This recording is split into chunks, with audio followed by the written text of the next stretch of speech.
اور جن لوگوں نے کفر کیا اور ہماری آیتوں کو جھٹلایا وہ جہنمی ہیں۔ مومنو،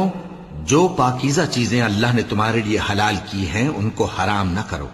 اور حد سے نہ بڑھو کہ اللہ حد سے بڑھنے والوں کو دوست نہیں رکھتا، اور جو حلال و طیب روزی اللہ نے تم کو دی ہے اسے کھاؤ، اور اللہ سے جس پر ایمان رکھتے ہو ڈرتے رہو۔ اللہ تمہاری بے ارادہ قسموں پر تم سے مواخذہ نہیں کرے گا، لیکن پختہ قسموں پر جن کے خلاف کرو گے مواخذہ کرے گا، تو اس کا کفارہ 10 ناداروں کو اوسط درجے کا کھانا کھلانا ہے جو تم اپنے اہل و عیال کو کھلاتے ہو،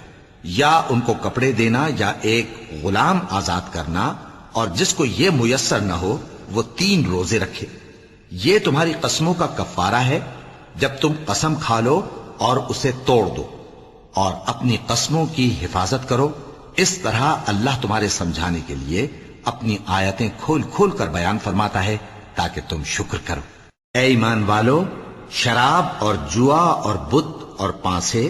یہ سب ناپاک کام اعمال شیطان سے ہیں، سو ان سے بچتے رہنا تاکہ تم کامیاب ہو جاؤ۔